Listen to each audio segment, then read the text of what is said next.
Bueno, buenas tardes a todos, chicos y chicas. Espero que estén muy bien ya en semana 7, con mucha energía.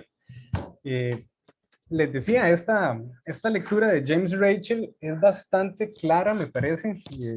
Me gusta, digamos, como el nivel de la lectura, es decir, profundiza en algunas cosas, pero tiene un lenguaje muy fluido, entonces creo yo que es bastante bien lograda, digamos, explica bien lo que quiere transmitir. Vamos a leer un par de capítulos de este libro. Hoy vamos a trabajar con el capítulo 2, que se llama El desafío del relativismo cultural, de este libro que se llama Introducción a la filosofía moral, un libro de introducción a la ética, por decirlo de esta manera. Eh, Esto del desafío del relativismo cultural, bueno, esto del relativismo cultural es un asunto muy común, lo escuchamos pues, básicamente cotidianamente, eh, y a veces me pasa que yo les pregunto a ustedes, chicos,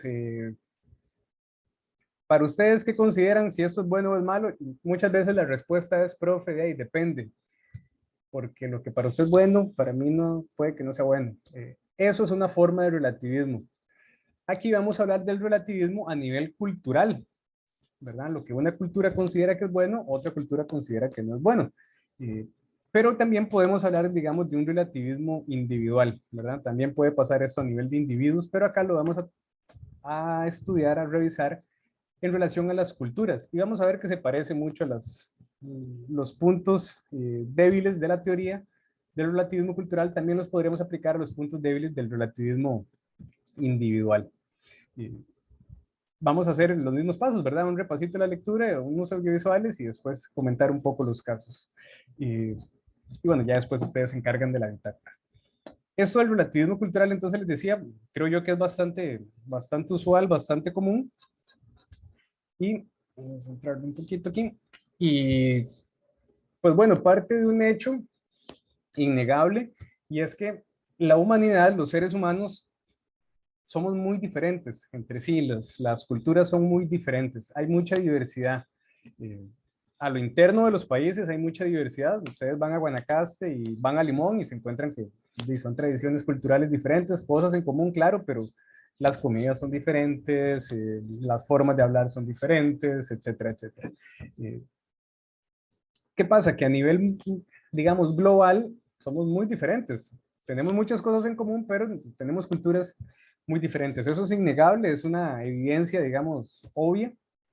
Y el relativismo cultural, pues parte de esa evidencia y quiere sacar algunas conclusiones sobre la ética que no son del todo válidas. Vamos a ver que es atractivo el relativismo cultural, pero si lo analizamos un poquito más con cabeza fría, vamos a ver, nos damos cuenta que más bien le genera problemas a la ética, estancaría la ética, la dejaría, digamos, en un punto de no avance.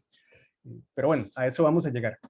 La lectura nos ponía algunos ejemplos del mundo antiguo que a uno le suenan como un poco raros, ¿verdad? Que un poco difíciles, digamos, porque hoy en día tenemos otras prácticas culturales.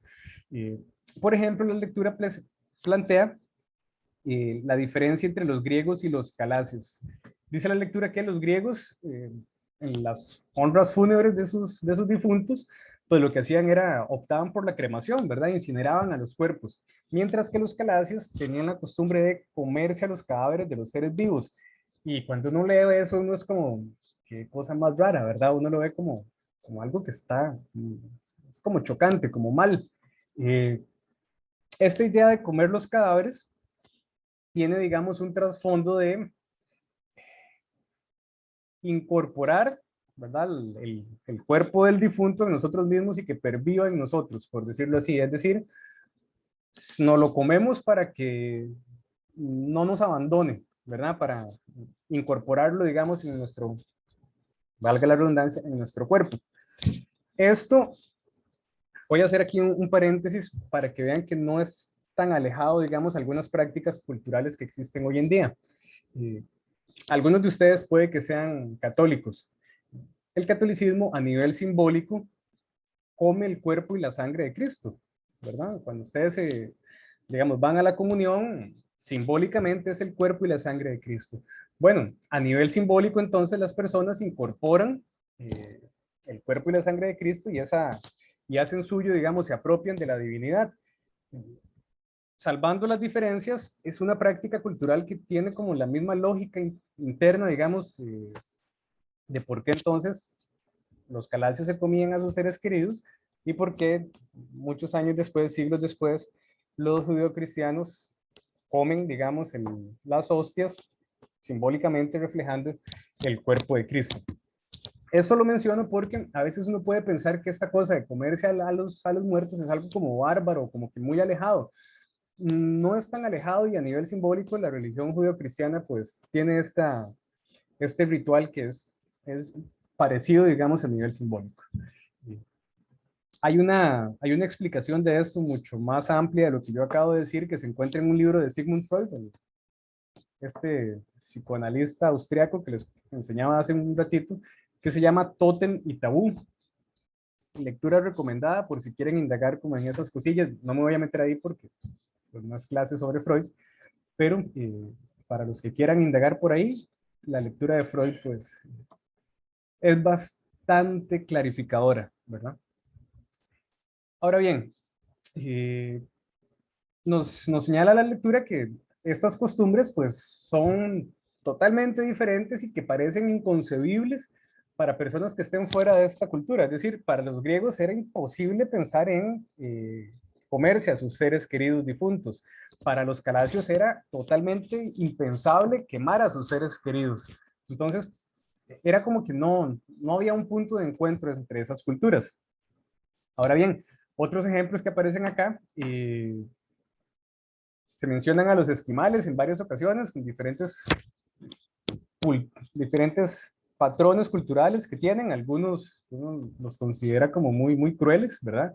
Como el infanticidio o como prácticas poligámicas, que nosotros vivimos en una sociedad monogámica. Entonces, esto de la poligamia nos parece como muy liberal, como muy extraño y no estamos acostumbrados, ¿verdad? Esto, digamos, visto desde otra cultura, por lo general se trata como de rebajar, ¿verdad? Y como decir, esos son pueblos retrasados culturalmente, son bárbaros, son inmorales, son peores que nosotros, ¿verdad? Casi siempre hay como un tipo de ¿cómo lo digo? De vanidad cultural, de pensar que nuestra cultura es como mejor que las demás, ¿verdad? Entonces es como decir, sí, como si mis prácticas culturales son más civilizadas que las de no sé, que las de los nicaragüenses, por poner un punto común en Costa Rica, ¿verdad? Somos bien xenófobos con la cultura nicaragüense, dicho sea de paso. Y, y también hay como dinámicas, por ejemplo, entre el Valle Central y la periferia, ¿verdad? Las personas del Valle Central se creen como más fresas que los que viven en las zonas rurales. O me pasó cuando yo llegué aquí a a San Carlos, que la gente de Ciudad Quesada como que está en otro nivel y los que viven ya en los pueblillos, ¿verdad? Como que los ven debajo del hombro. Pasa, y eso pasa en todo lado, ¿verdad? Bueno, pasa con los mexicanos, con los latinos, pasa con los europeos, con los turcos, con los africanos, es decir, hay mucho, digamos, de este menosprecio hacia otras culturas. Y con razón y sin razón en muchas ocasiones. Ahora bien, el tema del relativismo cultural lo podemos... Profe, Sí, profe, vieras que estoy teniendo muchísimos problemas con las clases, porque, bueno, ya tengo 3 semanas que me saca de la llamada. Hay veces que me pone que el host me ha echado la llamada, me lo puso no sé cuántas veces, o salía, se salía nada más. O si no, me aparece que aparezco solo en la llamada. Tenía 10 minutos de estar intentando entrar a clases y hasta ahorita pude. No sé. mira, pues no sabría qué decirte porque estoy seguro que ahorita no es un problema de mi conexión. Asumo que debe ser, digamos, algún tipo de problema con tu conexión. No sé. No, verás que es un problema más que nada con las clases en general, no es ni con el Zoom, ni con la conexión, ni nada, porque teniendo otras clases he tenido el mismo problema, o sea, no me deja entrar o me saca. Vamos a ver, Y he recomendaciones. intentado con otras reuniones Zoom, así de 1 hora, hora y media, y no sé, o sea, no me saca solamente con esto, no sé. Mira, recomendaciones. Instalar, desinstalar la aplicación, la volvés a Ya lo instalar, hice. trata de abrirlo, digamos, desde el navegador, trata como de explorar otras opciones. Te digo que ahorita sé que no es mi conexión porque estoy pegado, digamos, por cable digamos, a la red del TEC, que es de fibra, y yo hago la prueba y pues, la velocidad está bastante bien. Y yo te entiendo y es incómodo esto y pues ojalá yo pudiera resolverlo, pero la verdad no te puedo ayudar con eso, no sé qué será el asunto. No, o sea, profe, yo lo que estoy haciendo es avisándole, Claro, porque, claro. o sea, ya tengo 3 semanas teniendo este problema. Sí, Entonces, no es como que sea ayer o miran, hoy. pues armarse de paciencia y queda el recurso de que ahí está el video por aquello, ¿verdad? Pero yo te entiendo, no es la gracia y es muy incómodo, digamos, estar así. Pero bueno, pues de mi parte no tengo, digamos, idea de cómo podría ayudarte a resolverlo. Esperemos que en esta clase pues no te pase tanto, ¿verdad? Ya esperemos. Pero ahí, sorry por interrumpirlo, profe. No, para nada, tranquilidad. Les decía entonces que podemos resumir la tesis central del relativismo cultural en esta frase. Diferentes culturas tienen códigos morales diferentes. Simple y sencillo. O sea, no es una tesis difícil de entender. Diferentes culturas, diferentes códigos morales. El asunto, que parece sencillo y que parece tener lógica interna, vamos a ir viendo cómo no todo cierra bien, no todo calza a nivel teórico. Ahora bien, ¿qué nos dice estas ideas o en qué nos pone a pensar estas ideas según James Rachel? Bueno, primero, parece entonces que si cada cultura tiene un código moral diferente, no existe una regla moral universal, sino que cada cultura tiene su propio código. Esto es una verdad a medias, cada cultura tiene su propio código, pero vamos a ver que hay al menos algunos patrones que están en todas las culturas, como la prohibición de la mentira y la prohibición del asesinato. Aún en cuando algunas culturas se dé, la norma es que todas las culturas deben respetar al menos estos dos preceptos morales, éticos. Pero entonces, de entrada, si aceptamos la tesis del relativismo cultural, un relativista nos diría, ve, ¿cómo no existen reglas morales universales? ¿Cómo Emmanuel Kant estaba equivocado? Sino que lo que hay son diferentes códigos para diferentes culturas. Bueno, ¿qué otra cosa podemos destacar de ahí? Si todas las culturas están como al mismo nivel y todas tienen un código diferente, el código de nuestra propia cultura no es nada especial y no tiene, digamos, un lugar privilegiado, sino que es otro más del montón, ¿verdad? No es no hay una superioridad de una cultura sobre otra, ¿ok? Eh, es uno más de entre el montón, ¿verdad? Por ende, para los relativistas, no se puede juzgar las prácticas de otra cultura como buenas o malas fuera de esa cultura. Hay que estar adentro de las culturas para poder juzgar lo que se considera bueno o malo en esa cultura. Si empezamos a criticar desde afuera, un relativista lo que diría, no, es que usted no conoce esa tradición cultural y por ende para usted eso es malo, ¿verdad? Si usted es griego, es malo entonces comerse los cuerpos de los seres queridos. Si usted es calacio, es malo entonces quemar a los difuntos. Y usted no lo va a entender porque usted no pertenece a esa cultura, entonces digamos que es como un tipo de ceguera cognitiva donde no se puede pensar algo diferente a lo que está en nuestra cultura, lo cual, dicho sea paso, es falso, sí se puede. Eh, entonces, el relativista diría, bueno, no hay una regla moral universal, cada cultura con su código moral y no se puede juzgar a las otras culturas desde afuera, ¿verdad? Y las principales ideas entonces que señala James Rachel del relativismo cultural son estas. Diferentes sociedades tienen diferentes códigos morales. El código moral de una sociedad va a determinar lo que es correcto y lo que es incorrecto, lo que es bueno y lo que es malo dentro de esa sociedad. ¿Ok?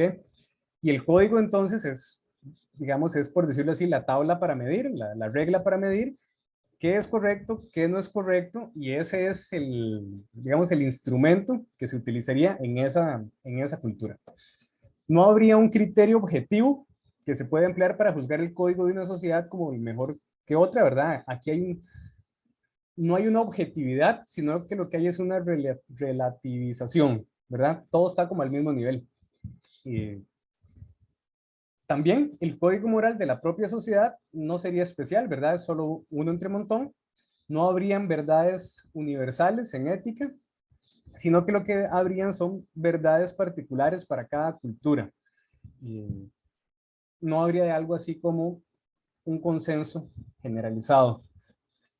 Y básicamente podríamos decir que esa arrogancia de nuestra parte, digamos, instalados en una cultura particular, tratar de juzgar a la otra cultura desde afuera, ¿verdad? Y dice la lectura, el relativista diría, debemos tolerar las prácticas de las otras culturas. Y ahí es donde empieza como ya a renquear un poquito, digamos, la teoría. Porque hay prácticas culturales que son indeseables y que no deben tolerarse. Pero el relativista diría, no, eso no se puede juzgar desde afuera, ¿verdad? Entonces ya uno dice como, son como medio tímidos estos relativistas, ¿verdad? No quieren criticar a las culturas externas. Bueno, en parte sí. Este argumento de las diferencias culturales, básicamente parte de lo que les decía, somos una sociedad, la humanidad es muy diversa, ¿verdad? Tiene N cantidad de expresiones culturales y llegar a una conclusión acerca del estatus moral de las culturas, es como incómodo cuando usted está fuera de esa cultura. Digamos que solo podría entonces darse los argumentos a lo interno. Ahora bien, que la diversidad de culturas exista no es sinónimo de que todos los códigos sean diferentes. Claro, existen diferencias, pero también podemos encontrar patrones comunes. No es un argumento muy sólido, el de las diferencias culturales, porque parte de premisas que aunque puedan ser válidas, llegan a una conclusión que es inválida. Es decir, la premisa de la que parte el relativismo cultural es de que las culturas son diversas. Y sí, eso es válido, eso es cierto, las culturas son diversas. Pero la conclusión que saca el argumento de ahí no es válido. Que las culturas sean diversas no se sigue de ahí, no hay una consecuencia lógica de que por las culturas sean diversas, sean del todo diferentes en sus normas éticas, en sus normas morales. Hay patrones comunes también. Entonces, como que ahí ya vemos que el argumento del relativismo cultural no está bien formulado, lógica y éticamente hablando. La premisa tiene que ver con lo que las personas y las creencias culturales son, pero la conclusión tiene que ver con un patrón común y eso digamos que el relativista no lo considera válido. Entonces hay como una desconexión entre la premisa y la conclusión. Las premisas son válidas, son verdaderas, pero la conclusión como que está despegada de eso, no se sigue, ¿verdad? Y ahora bien, ¿cuáles son las consecuencias de que tomemos el relativismo en serio? Bueno, primero, no podríamos decir que las costumbres de otra sociedad son inferiores a la nuestra, hay que tolerarla y ponerla al mismo nivel. Esto es como establecer un blindaje, digamos, sobre las culturas y pues no se puede entonces hablar de otra cultura, ni para bien ni para mal, ¿verdad? Cada cultura con su interpretación al interno, ¿ok? Entonces, no podemos señalar problemas de otras culturas ni señalar mejoras en otra cultura, ¿ok? Segundo, solo podríamos decidir si las acciones son correctas o incorrectas consultando los criterios de nuestra propia sociedad, de nuestra propia cultura. Es decir, no podemos fijarnos en otras sociedades para saber si lo que nosotros hacemos está bien o está mal. Hay que juzgarnos a nosotros en los límites de nuestra propia cultura, de nuestra propia sociedad. Y eso es muy común. A veces es muy común que uno se compare con otras culturas. Por ejemplo, cuando la cosa va mal, uno dice, bueno, pero es que en Europa, ¿verdad? La sociedad es así, ya sea, nos ponemos, digamos, a compararnos con las sociedades europeas de primer mundo y decimos, claro, estamos atrasados en educación, en investigación, en un montón de cosas. Y, bueno, el relativista diría, es que son sociedades distintas, hay que analizarlas cada una por su cuenta. Entonces, el relativista no puede señalar que las sociedades son inferiores y para poder revisar la propia cultura tiene que hacerlo exclusivamente desde los patrones de esa cultura. No puede agarrar nada de afuera. Y el tercero, la tercera consecuencia de tomar el relativismo cultural en serio es que se estanca el progreso moral. El progreso entonces no podría avanzar porque el criterio sería la tradición de esa cultura y la tradición entonces va a decir lo que es bueno y lo que es malo. No se permite, digámoslo así, importar nuevas ideas o nuevos principios. Como la tradición dice que es bueno y que es malo, hay que aceptar la tradición. Entonces las culturas no pueden agarrar elementos de otras culturas externos, pero tampoco pueden avanzar a lo interno porque la tradición, digamos, marca que es bueno y que es malo. Y la tradición en estos contextos relativistas es incuestionable. Entonces lo que la tradición diga que es bueno y es malo, se queda así, es bueno o es malo. La tradición es un punto, es una forma de justificar las acciones que no es muy buena. No es como que se presta para meter, digamos, prácticas indeseables. Pongo un ejemplo, las peleas de gallos, ¿verdad? Los galleros, espero que ninguno de ustedes sea afín a las peleas de gallos, ni a las peleas de perros, ni a las corridas de toros, etcétera. Pero los galleros dicen, es que es una tradición. Y sí, es una tradición, pero es una tradición que no debe continuar. Solo porque algo sea una tradición, no quiere decir que sea una buena tradición, ¿verdad? Y las corridas de toros, por ejemplo, en Plaza de México, en España, son una tradición centenaria, tienen cientos de años de hacer esas corridas de toros donde matan al toro y le cortan las orejas, etcétera. Tradición indeseable a mi gusto. Las peleas de perros, igual, bueno. Eh, en Ortega, un pueblillo ahí en Guanacaste, hacían una lagarteada, ¿verdad? Sacaban a los lagartos para Semana Santa. Bien, dejen al lagarto quedito. Muchas tradiciones que uno dice, esa tradición como que no, ¿verdad? O sea, en fin, por poner tradiciones, hay algunas otras que ustedes dirán, no, esa tradición sí hay que mantenerla. Bueno, de repente sí hay tradiciones que hay que mantener, ¿verdad? Pero no todas, es el punto. Entonces, la tradición se vuelve como el manual de lo que se vale y de lo que no se vale. Y en ética, como ya hemos visto en las 7 semanas que hemos estado conversando, la ética es ese ejercicio reflexivo sobre las costumbres, sobre las tradiciones. Entonces la ética lo que quiere es reflexionar sobre la tradición para cambiarla, para mejorarla. Y en este punto es como, no haga eso, nada más acepte la tradición. No se puede entonces como, se estanca la ética, ¿verdad? La ética como que ya no puede entonces reflexionar, lo que tiene que hacer es apegarse a lo que la tradición diga. Entonces como que más bien le cortamos las alas a la ética, le cortamos las piernas y la ética queda ahí renca y no puede moverse, ¿verdad? Queda estancada, ¿ok? Y bueno, ¿por qué hay menos desacuerdo del que parece? La lectura nos dice, es que aunque las culturas parezcan que tienen patrones tan diferentes, eh, no necesariamente son del todo diferentes. Parece que el desacuerdo no es tal, no es tanto, no hay tanto desacuerdo como el que parece. La lectura señala que las diferencias están en nuestros sistemas de creencias y no tanto en los valores. Los valores parece que hay valores que son universales, pero las creencias no. Es decir, tenemos valores en común, pero creemos cosas diferentes, entonces, pues nuestras costumbres tienden a ser diferentes. Pone el ejemplo también la lectura de los esquimales.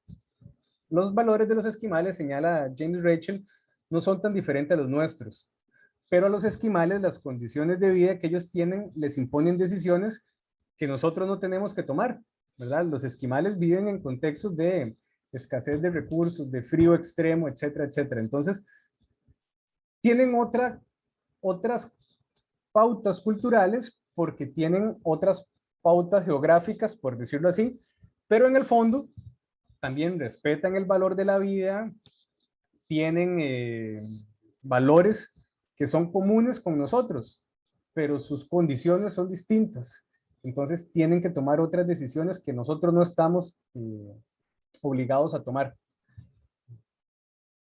Los esquimales también quieren cuidar a sus hijos, pero por las condiciones en las que viven, no siempre pueden cuidar a 6 chiquillos, ¿verdad? Entonces tienen que poder, digámoslo así, garantizar que sobrevivan sus hijos y de repente entonces tienen que sacrificar algunos. Yo sé que eso suena muy concho, pero bueno, son las condiciones extremas.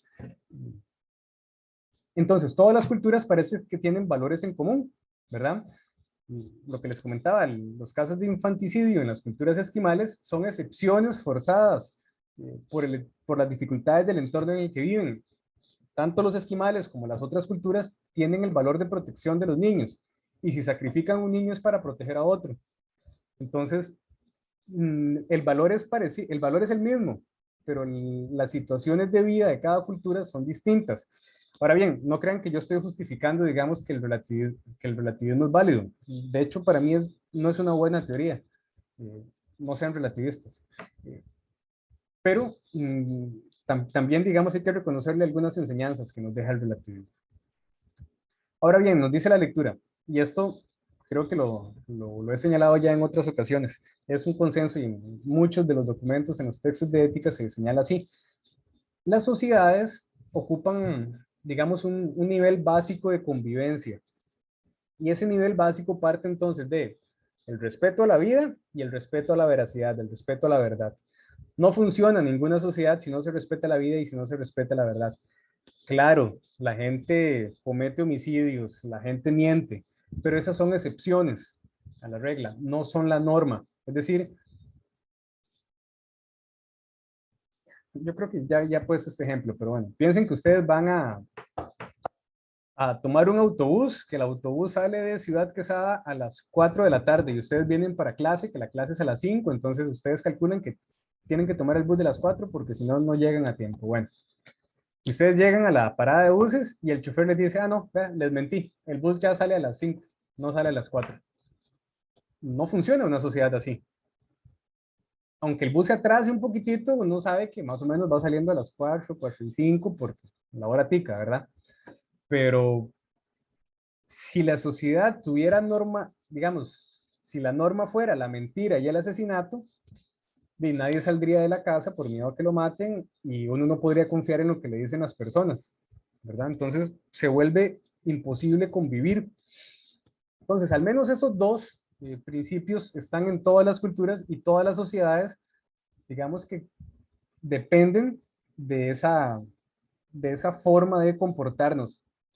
En la norma, las excepciones pasan, insisto, hay asesinatos, hay mentiras, pero precisamente porque tenemos como base el respeto a la vida y el respeto a la verdad. Y esto está entonces, están en los 10 mandamientos, están en el código de Hammurabi, están en la mayoría de códigos éticos del mundo antiguo y del mundo contemporáneo, está la prohibición de la mentira y del asesinato. En todas las culturas se encuentran esto, está presente por todo lado. Entonces, ya el relativismo nos damos cuenta que también está mintiendo, es falso en lo que señalaba anteriormente, que no existen códigos universales. Bueno, parece que esto sí es universal, parece que esta cosa de no matar y no mentir está en todo lado. Entonces el relativista como que ya, uno diría, te agarré el relativista, viste que sí habían criterios universales.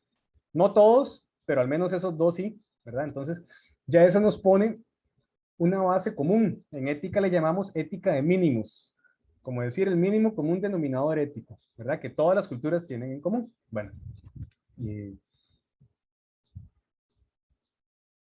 entonces, puede que las culturas difieran en cuáles son las excepciones a esa regla, difieran en cuándo es permitido matar, en cuándo es permitido mentir. El punto es que hay un acuerdo sobre eso, ¿ok? Hay diferencias en las excepciones, pero la norma es la misma para todas las culturas. Ahora bien, aquí voy a poner un ejemplo concho, ¿verdad? Y donde uno dice, perdónenme la expresión, pero qué mundo más cruel, qué mierda de mundo en el que vivimos. Y es cómo hace un relativista para juzgar una práctica cultural, no la juzga, ¿verdad? El relativista se queda con su propia cultura y no se mete en otras culturas. Y tienen como miedo a juzgar las prácticas culturales de otras culturas. Pero bueno, aquí les voy a poner un ejemplo bastante radical que yo creo que nos deja claro cómo sí es posible y cómo es parte de la responsabilidad global y particular juzgar como indeseables prácticas culturales. Y el ejemplo que tengo es la circuncisión femenina, la mutilación femenina. Eh, una práctica que se da en muchos países del mundo. Aquí les pongo un poquito más de información para que se empapen al respecto y que pues atenta contra principios de salud, contra la autonomía, digamos, la autodeterminación. No, autonomía y autodeterminación van parecidos. Atenta contra la integridad física de las personas y eso pues no se puede tolerar. Si nos basamos en la razón, esta cosa, digamos, es intolerable. Las justificaciones que hay para la mutilación femenina no son justificaciones racionales, sino que tienen que ver con la tradición. Y esas tradiciones, entonces, hay que criticarlas. La circuncisión femenina, la mutilación femenina es una tradición nefasta, debe erradicarse. Y podríamos aprovechar este ejemplo entonces para razonar sobre cómo tratar una práctica cultural indeseable. Bueno, podemos entonces decir que si la práctica promueve o impide el bienestar de las personas cuya vida se ven afectadas por ella, entonces es una práctica indeseable. Es decir, cuando ya usted toca la integridad física de las personas, ahí ya hay problemas. Ojo, muchas de las mujeres a las cuales les han practicado la mutilación femenina, lo querían y en el contexto de su cultura lo aprobaron como algo bueno. Pero desde afuera, uno lo que ve es, rayos, están mutilando a esta mujer, le están cercenando sus genitales, parte, digamos, de su cuerpo, por una tradición. Aunque ella lo vea bien, uno podría decir, un momentito, tenemos algo que se llaman derechos humanos y aquí se están violentando, ¿verdad? Bueno, ahorita hay más información sobre esto. ¿Por qué, digamos, a pesar de una práctica tan nefasta como la mutilación femenina, por qué algunas personas entonces, algunos relativistas, son reacios, no les gusta criticar otras culturas y casos tan, creo yo, tan evidentes como esto de la mutilación femenina? Bueno, es como una suerte de nerviosismo, pendejismo, quizás podríamos decirlo, eh, en los relativistas porque plantean que no se debe interferir en las costumbres sociales de otros pueblos. Y aquí hay un ejemplo que es llamativo. Eh, por ejemplo, el ejemplo de la conquista de América, ¿verdad? La colonia, la conquista y la colonia de América. Fue un proceso de imposición cultural, ¿verdad? Los europeos vinieron y metieron la cultura, digamos, por las malas. Y sí, uno podría pensar que es un ejemplo extremo de aculturación y que no debió haber pasado así, estamos de acuerdo, pero eso no quiere decir que uno no pueda juzgar las prácticas culturales como nefastas, ¿verdad? El ejemplo, digamos, es válido.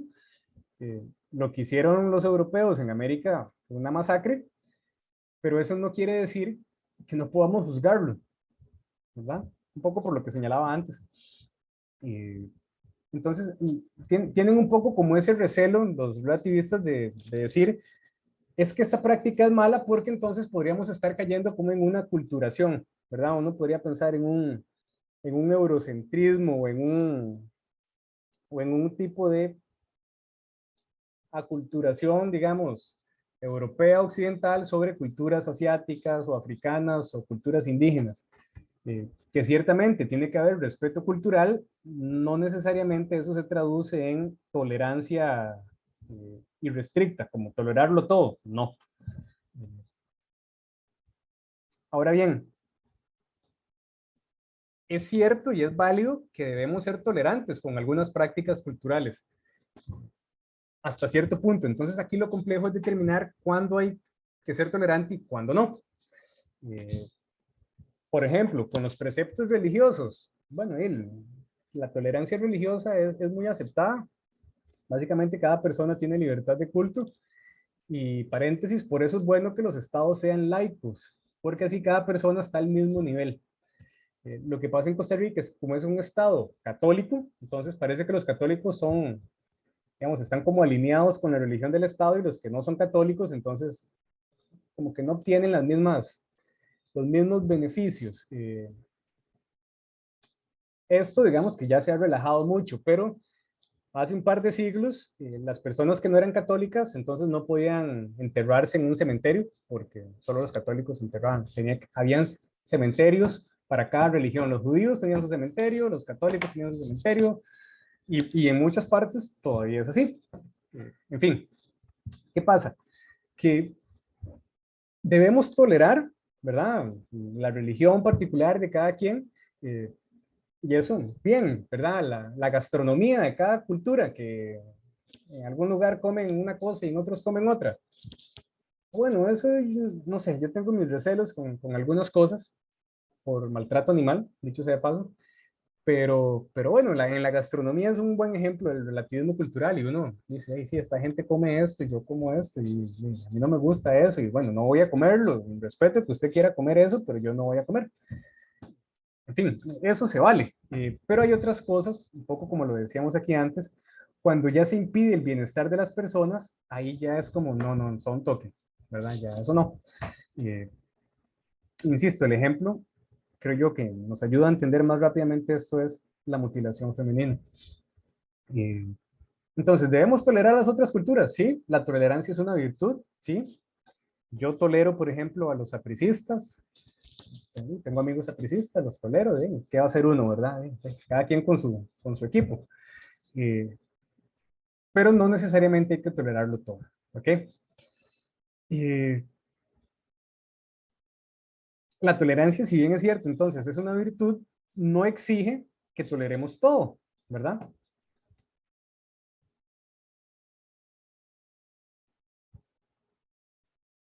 Y hay algo aquí que es común, y es como decir, bueno, yo no voy a criticar tal cultura porque hay cosas de esa cultura que me gustan, pero hay cosas que no. Entonces, de ahí, mejor no me meto ahí como para no meter todo en un mismo saco. El problema es ese, uno puede criticar prácticas particulares de una cultura sin tener que criticar toda la cultura. Es como decir, puede que ustedes vayan a comer, no sé, comida tailandesa y un platillo les gustó y 5 platillos no les gustaron. Pero bueno, hubo algo que les gustó. No nos tiene que gustar todo de las otras culturas, no tenemos que tolerarlo todo de las otras culturas, algunas cosas sí, algunas otras cosas no. Pero a veces entonces, por no criticar algo, no criticamos nada, que es también pues como un tipo como de freno, ¿verdad? Es como mejor no critico nada porque van a decir que yo estoy en contra de toda esa cultura. No. Eh, por ejemplo, ahora que pasaban, bueno, voy a poner otro ejemplo. Las culturas asiáticas o Japón, dicho sea de paso, eh, dicho sea particularmente, y es una cultura que uno pudiera admirar por muchas cosas, ¿verdad? En algunos momentos los japoneses dieron clases como de aseo, digamos, ¿verdad? En estadios que juntaban la basura, esas cosillas, uno dice, qué educados que son los japoneses, ¿verdad? Qué cultura más educada. Y sí, son muy educados en muchas cosas, pero también les da por matar ballenas, ¿verdad? Entonces uno dice, bueno, no voy a criticar digamos, el sacrificio de ballenas por no criticar la educación, ¿no? Y sí, sí se puede, ¿verdad? Podemos criticar aspectos particulares de las culturas sin que metamos toda la cultura ahí, como podemos criticarle aspectos particulares a una determinada persona y reconocerle también pues, sus puntos buenos, ¿verdad? Sus prácticas positivas, pero también podemos señalar sus prácticas negativas. Y eso es una cosa que es muy común en la sociedad, que pensamos como en código binario, ¿verdad? De forma maniquea, o es bueno o es malo. Entonces uno dice, ah, no, los japoneses son buenos o son malos. No, no, no, son toque. Pueden ser buenos y pueden ser malos al mismo tiempo, ¿verdad? Eh, otro ejemplo de esto es Adolf Hitler. Hitler era amante de los animales y era cariñoso con los animales, pero no era amante ni cariñoso con los judíos, ni con los gitanos, ni con los homosexuales. Era católico, ferviente, creyente. Y uno dice como, hijo de puchica, está difícil, ¿verdad? Está fuerte. Bueno, sí, sí, sí, sí. Ok. Eh, entonces, hay que... Pues es todo un tema, ¿verdad? Perdón que lo interrumpa. ¿Qué es todo un tema? Perdón. Eso de las culturas, porque yo la verdad, ¿sabe qué critico de esa cultura que usted mencionó sobre ese ritual de circuncisión femenina? porque se lo hacen a niñas que no es, o sea, yo no sé qué tan fuertes sean sus culturas, pero yo siento que eso es más decisión de uno, si uno quiere seguir la vida o irse en esa dirección, ¿verdad? Se lo hacen a niñas que no están conscientes de lo que está pasando en el momento. Y se han habido casos donde cuando crecen y ya se van, salen de las casas y eso es todo un tema. Pero Son, como se dice, se critican algunas cosas, o sea, se puede criticar ciertas cosas negativas, pero no en sí toda la cultura. Igual yo eso, esa parte la veo así como, ¿cómo le hacen eso a una chiquita o sea, no están respetando por sí el cuerpo de ella? Pues sí, totalmente de acuerdo. Es una práctica que debe erradicarse de la faz de la tierra, desde un punto de vista ético. Desde un punto de vista cultural, mucha gente la quiere seguir manteniendo. Perdón, Ignacio, ahí levanta la mano. Sí, que ni siquiera es que hay que ir tan lejos con eso de las circuncisiones, porque digamos, uno dice, uy, sí, circuncisiones femeninas, eso es bronca de Occidente, digo, de Oriente, ajá. Pero digamos, aquí en Occidente es muy normal la circuncisión masculina, es, digamos, en Latinoamérica es increíblemente común eso, y sigue siendo una mutilación de un bebé, a final de cuentas. Los judíos circuncidan a los varones. eh, en algunos casos hay razones médicas porque a los bebés varones, digamos, digámoslo así, se les infecciona mucho, digamos, el pene, ¿verdad? Cuando lo tienen muy recubierto, entonces hay que cortarlo para evitar, digamos, infecciones. Pero es por un tema médico, ¿verdad? No por un tema cultural. Vamos, No en todos los casos, para ser explícito. bueno, Así no, como hay beneficios, hay muchas cosas negativas con la circuncisión masculina también. claro, claro, totalmente. Y quizás los judíos sean los que más, digamos, o por lo menos la cultura en que uno lo tiene como más presente, el tema de la circuncisión masculina, que viene, digamos, de los tiempos cuando los judíos caminaban por el desierto y bueno, era otro rollo. Yo diría que contemporáneamente, pues tampoco se vale circuncidar a los niños porque la tradición lo diga. A menos que haya un criterio médico, yo diría que eso también es mutilación y debería erradicarse. Eh, y como señalaban también anteriormente, es que lo hacen cuando son chiquitos, ¿verdad? Entonces es como, no les dan chance ni de decidir. Eh, Uno podría pensar que el bautizo también es una imposición de este tipo, ¿verdad? Por lo menos en el catolicismo se bautizan de, a los pocos meses, al año, digamos. En esto las religiones protestantes tienen un poquito más de autonomía, creo yo, o le dan más autonomía a las personas, los dejan bautizarse ya grandes. Pero bueno, no me voy a meter ahí. Eh, Podemos criticar entonces prácticas particulares de una cultura, como la mutilación femenina y masculina, que dicho sea de paso, no solo se da en Oriente, también ahorita les enseño una información que se da, por ejemplo, en Colombia, en muchos pueblos indígenas colombianos, también ecuatorianos, en América del Sur, pasa. Entonces, para ya ir cerrando un poco con esto. Las culturas no son enteramente buenas o enteramente malas, son una mezcla de prácticas, tradiciones positivas, tradiciones negativas. Entonces, el relativista como que no se quiere complicar, entonces dicen, no, yo no voy a juzgar culturas externas a la mía, solo me voy a quedar con la mía y me voy a basar en la tradición. Para una persona con una idea de la ética reflexiva sobre las costumbres, eso es como decir, de apague y vámonos. No reflexionemos, nada más apeguémonos a lo que dice la tradición. Entonces, para mí eso no es una buena teoría ética, pero es muy común escucharla, ¿verdad? Casi siempre la respuesta es, sí, profe, pero es que depende, para mí puede ser bueno y para usted no, para esta cultura es bueno y para esta cultura no. Bueno, claro, depende de muchas cosas, pero aunque depende de muchas cosas, podemos tratar de discernir cuál es el consenso entre qué es bueno y qué es malo, ¿verdad? Como seres racionales, diría Peter Singer, podemos entrar en ese consenso. Claro, si usted no quiere usar la razón y quiere apegarse a la tradición, bueno, eso es otra cosa. Pero si ponemos, digamos, un carácter un poquito más objetivo, de, puede, podemos llegar a esos consensos y ya los tenemos, que es mejor. Digamos que esa plataforma común son los derechos humanos, ¿verdad? La Declaración Universal de los Derechos humanos. Entonces ya eso, que es muy reciente en la historia de la humanidad también, pero bueno, ya eso nos da como una plataforma sobre la cual construimos para arriba, pero no nos podemos bajar de ahí. ¿Ok? Y bueno, para ir cerrando, ¿qué podemos aprender entonces del relativismo cultural? Primero, el relativismo nos previene, por decirlo así, del peligro de suponer que nuestras costumbres, que nuestras preferencias, que nuestros patrones culturales son, voy a decirlo así, la tapa del perol, son la última Coca-Cola del desierto, que son el último criterio racional absoluto, como diciendo, mi cultura es la mejor. El relativismo nos previene de eso y debemos agradecerle eso, porque, digámoslo así, nos baja el pedestal y nos dicen su práctica cultural está al mismo nivel que todas las otras, ¿verdad? Su práctica cultural tiene cosas positivas y negativas y digamos que no hay nada especial en su cultura a diferencia de las otras. Entonces, eso digamos que no es tan negativo. Podemos aprender algo del relativismo cultural y es que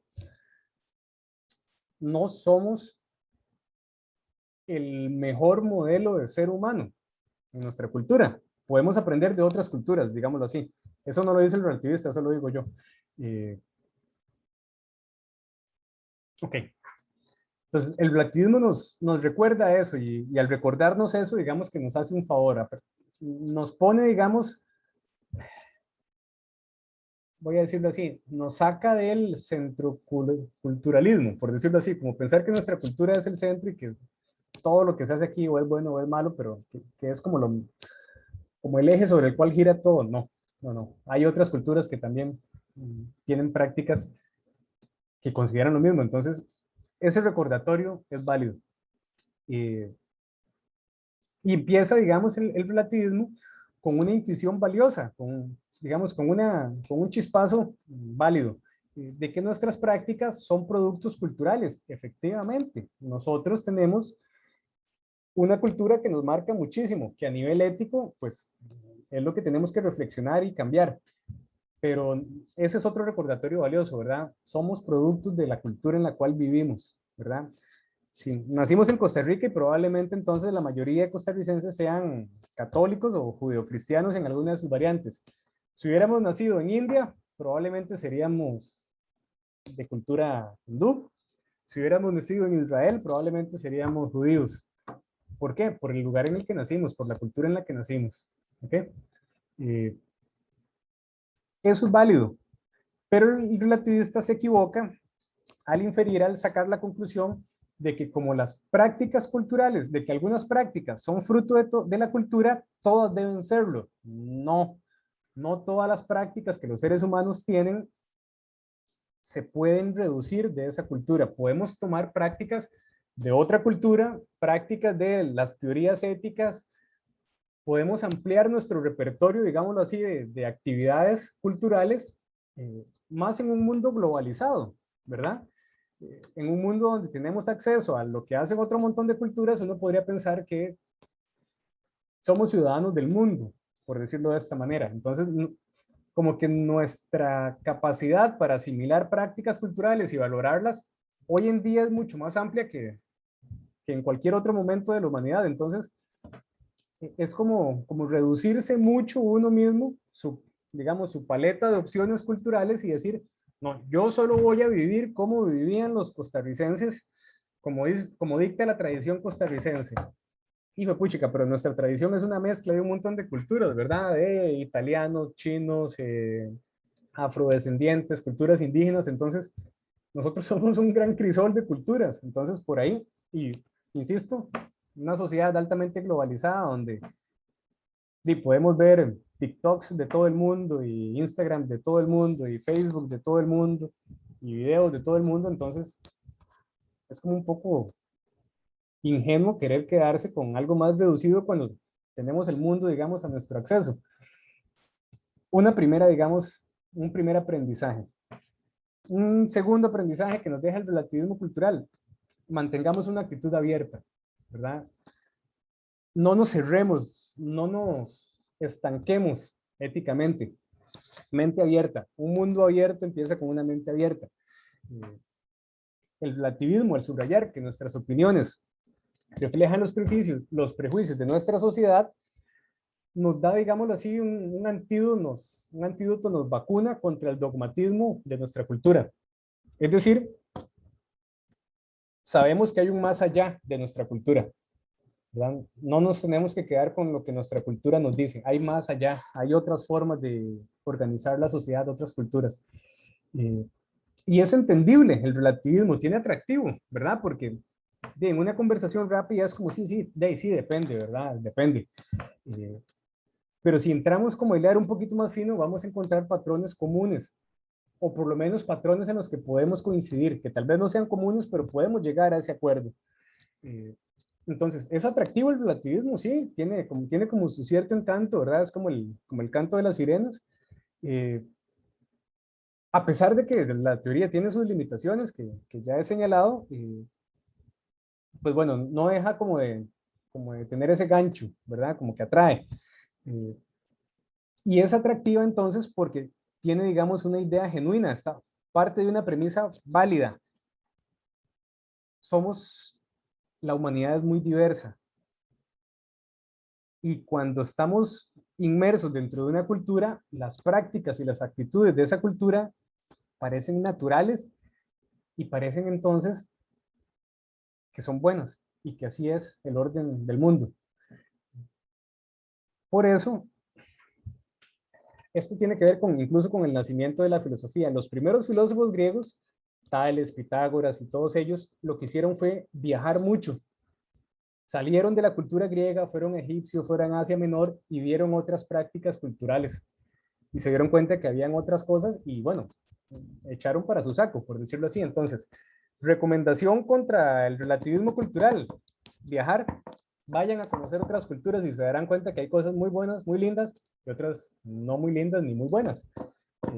Que probablemente otras personas cuando vienen de turistas a las culturas latinas, también se dan cuenta que hay cosas muy bien y cosas que no están muy bien. Entonces, la diversidad es un hecho, ¿ok? Pero de ahí no se puede seguir que toda cultura sea impermeable, que esté encerrada en sí misma, menos, como dije antes, en una sociedad globalizada. Entonces, es bueno tener esto presente, porque así evitamos un poco la arrogancia, digámoslo así, y el culturacentrismo de pensar que nuestra cultura es como la mejor. Y abrimos la mente, digamos, a criterios más amplios, ¿verdad? Estas cosas son importantes, no hay que tomarlas a la ligera y podemos entonces aceptarlas. Podemos aceptar estos aprendizajes del relativismo cultural sin aceptar toda la teoría.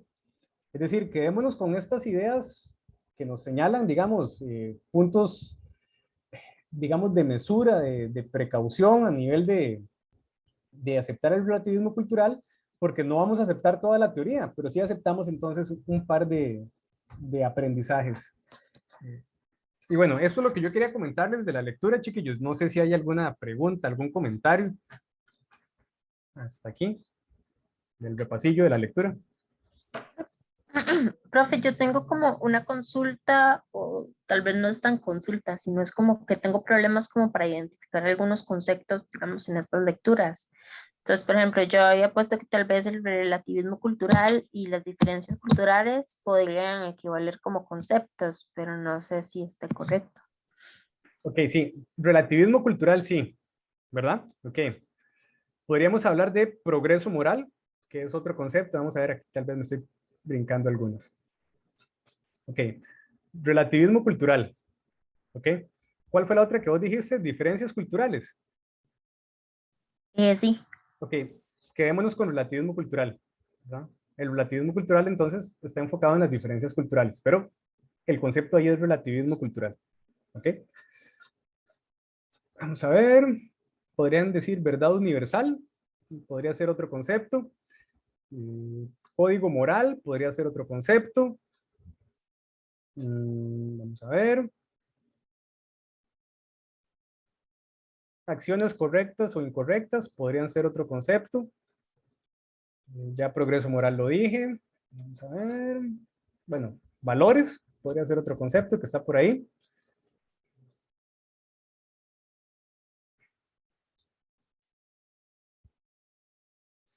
Reglas morales principalmente estas dos, las reglas contra la mentira y contra el asesinato. Podrían ser otros conceptos.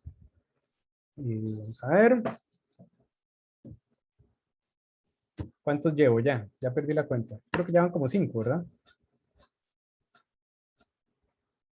¿Cuáles eran los primeros, profe?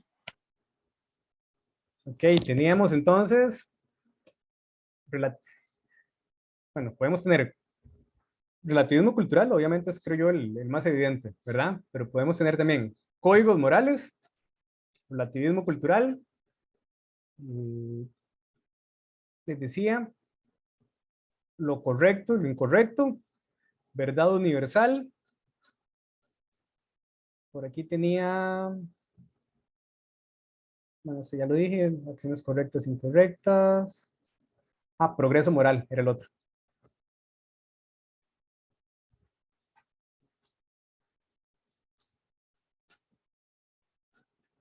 Valores. Y volví a perder la cuenta. Bueno, yo creo que ahí ya van 5. Si no, ustedes revisen el video y ahí los escuchen. Puede que hayan más, pero por lo menos en este resumen, estas son las que yo tengo.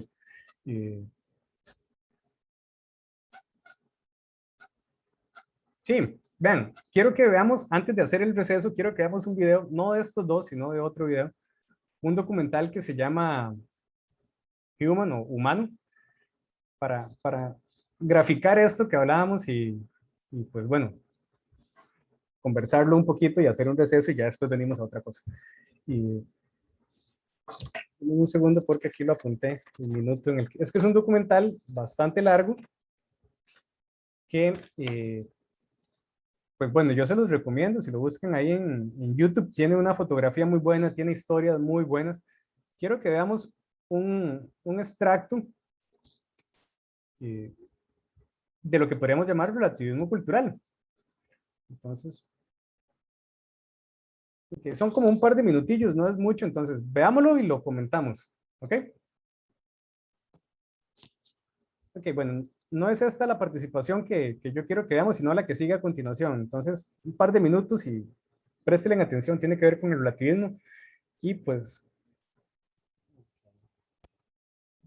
algún comentario de esas dos posturas de diferentes culturas, Senegal, Brasil, una sociedad polígama, otra sociedad monógama. ¿Algún comentario de ahí, chiquillos? Chiquillos.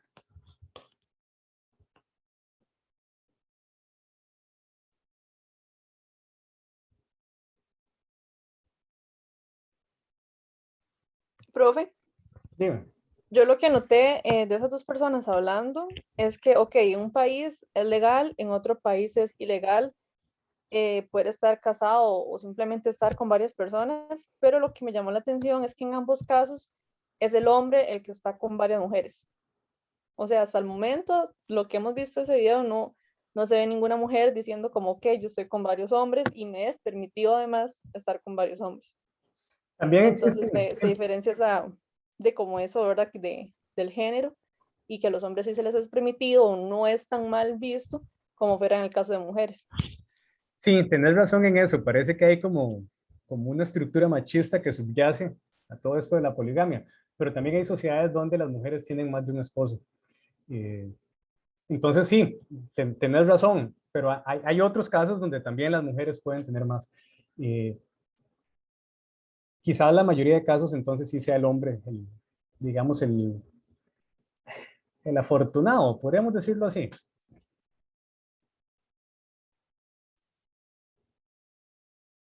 Ok, ¿algún otro comentario, chicos, chicas?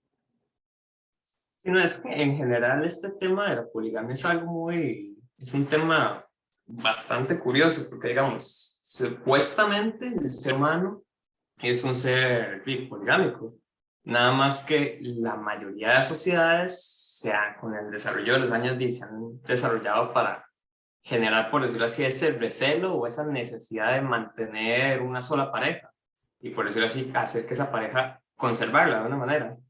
Así que es difícil, por decirlo así, hacerse una idea con este video, porque a no ser que, no sé si alguno de aquí bueno, le cuadra esto de la poligamia, por lo menos desde mi perspectiva, yo no estoy muy metido en esa vara, también por la manera en la que digo, uno fue criado y varas así, pero no sé, es un toque difícil sacar, por decirlo así, las palabras, porque ¿qué puede decir uno? No es como que la gente se vea, digamos, por no esos que están hablando, no es como que se vean ahuevados diciendo, ah, no, qué playa. Digamos, por lo menos la señora decía que se llevaba muy bien con la otra familia, por ejemplo. Y el tipo este que, aunque fueran amantes, teóricamente, dentro de lo que cabe en sus vacíos morales, no es como que le estuviera haciendo un gran daño a otra persona. Así que no sé, está difícil el tema en general, que sí, es básicamente naturaleza contra cultura esto. No sé qué decir, no quiero hablar mucha papaya, la verdad.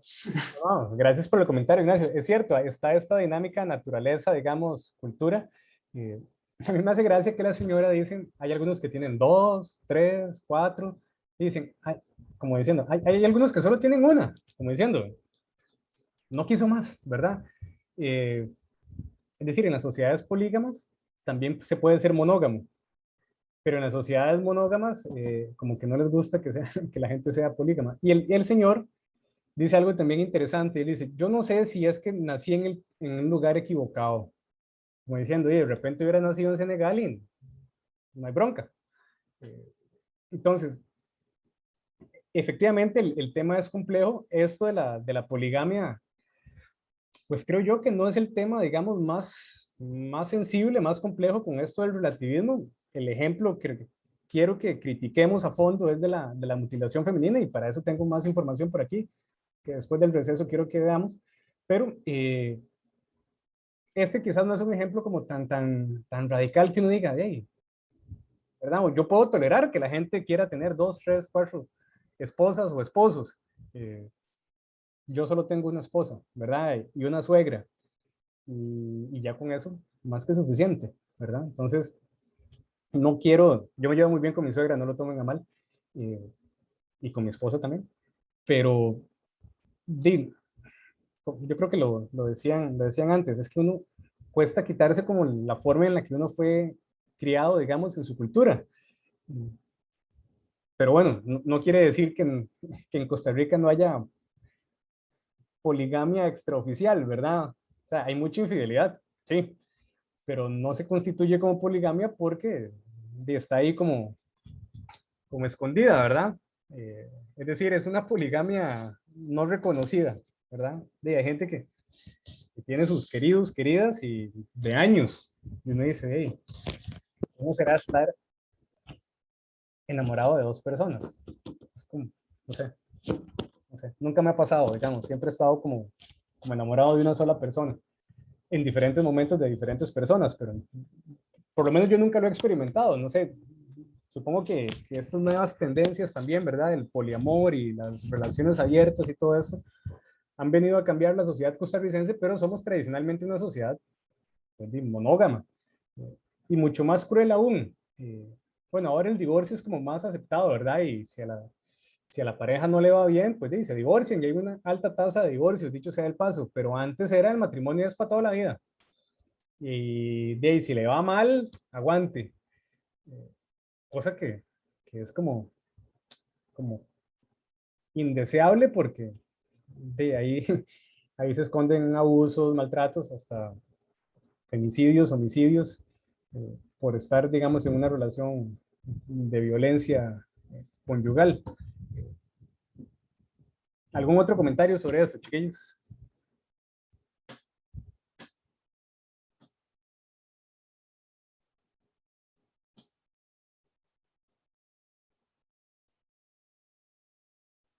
No. Bueno, entonces, me había olvidado por estar hablando, haciendo chistes malos. Vean, lo que me interesa ahorita es que pues, veamos un poquito de materiales audiovisuales, comentemos un poquito esto de la paradoja de la tolerancia, y que veamos esta información sobre la cero tolerancia ante la mutilación y dilemas éticos en los negocios internacionales. Y bueno, comentemos también un poquito de los casos que andan por aquí. Rápidamente, quiero, este del relativismo, pues bueno, veamos los dos, son cortitos. Vamos a ver si los vemos desde YouTube, a ver si me ayuda el internet. Ok, vamos a ponerle subtítulos. Están, me parece, en inglés. Dame un segundito. Yo ya lo tengo descargado y lo tengo con los subtítulos, pero vamos a verlo desde aquí. Ay, ay, ay.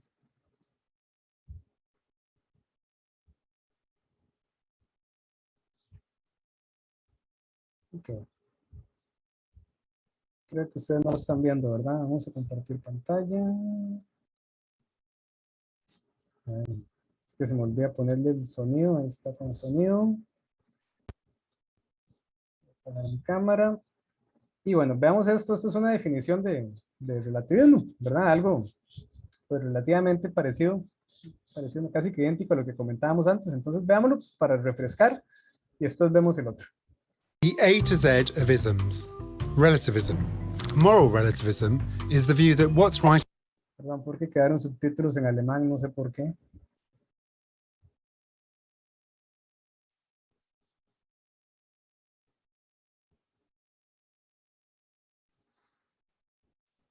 Ay, ay, ay, y aquí. Español, español, español. Ok, vamos de nuevo. The A to Z of isms. Relativism. Moral relativism is the view that what's right in one culture may be wrong in another, and that there's no way of judging between the two. It's all relative. There's no absolute truth of the matter. Different strokes for different folks, and that's okay. Imagine a Martian landing on Earth. She would see that people behave differently in different places. They've got different moral rules, different social customs. What's right in one location is wrong in another. She might well conclude that there's no such thing as the right way to live or the right thing to do for everyone at all times. It's all a matter of cultural norms. So, in parts of Spain, bullfighting is seen as a spectacle, whereas in many other countries, it's considered outrageous cruelty. Try setting up a bull ring in present-day London, for instance. If the visiting Martian could get an overview of the history of the world, she'd see that in ancient Rome it was fine to have gladiatorial combat to the death and to own slaves, but that both practices would be widely frowned upon in present-day Rome, or Amsterdam, or elsewhere. Attending fights to the death and keeping slaves was acceptable for the Romans, but would be wrong in today's Europe. This sort of relativism has been popular with some anthropologists who've attempted to appreciate other cultures from within, understanding sets of interwoven practices as responses to particular circumstances and traditions. They recognise that morality is different in different cultures, and they often argue that it's ethnocentric to impose your own set of values elsewhere, as if you know best. Such non-judgmental relativism might seem attractive, but think about Nazi Germany. There, it became socially acceptable and even required to treat Jews, homosexuals, and gypsies as less than human. This became right there, both legally and morally. A relativist would simply have to bite the bullet and say that that was indeed right for Nazi Germany. That's what morality meant there, and that a morality which treats everybody with equal respect is no better or worse than the Nazi way of doing things, just different. Unless you want to embrace that sort of repugnant conclusion, it's probably best to steer clear of moral relativism. Some people go further and say that everything is relative, even truth, that what is true at one time in one place isn't true for everyone everywhere, or that there's no such thing as objective truth, just the truth according to me. We see hints of this in politics today. There is a big problem with this sort of relativism, though. The theory of relativism itself would have to, on its own account, be relative. So the theory that truth is relative couldn't be absolutely true.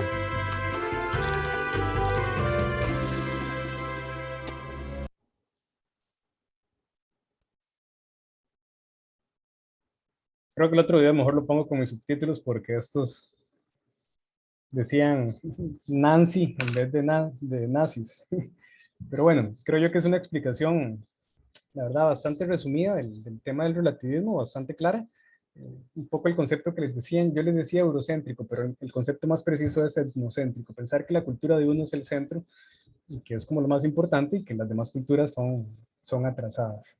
El videíto muestra también el tema de la corrida de toros y curiosamente en estos días vi que México prohibió la corrida de toros, que era también una práctica pues ya con bastante rato en México. En España, pues probablemente eso perdure durante mucho más tiempo. ¿Alguna observación del video? ¿Algo que quieran comentar?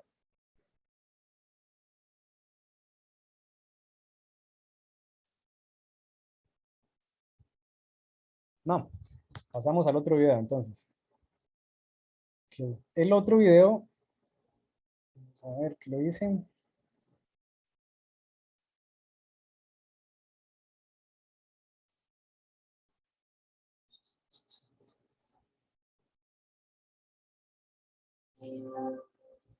Dame un segundito nada más para ponerle el subtítulo. When in Rome, do as Okay. Esta es una versión un poco, digamos, alternativa al relativismo, y lo que nos va a decir es, bueno, el relativismo tiene sus puntos débiles. Mejor, en vez de un relativismo, optemos por un pluralismo. Okay. Entonces nos da como, no solo nos dice cuáles son los problemas del relativismo, sino que nos da otra opción. Esto dura un poquitito más, pero bueno. Creo que un poco es mucho, son como 6 minutos. Entonces, pues, veámoslo y lo comentamos.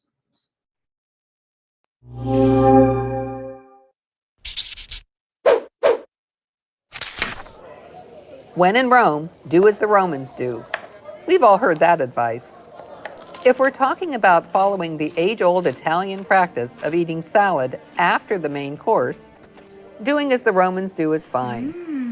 But if some present-day Romans want to resurrect the ancient Roman practice of damnatio ad bestias, in which criminals and other deviants were fed to the lions, it would be irrational to follow that cruel practice just because it's what the Romans at one time did.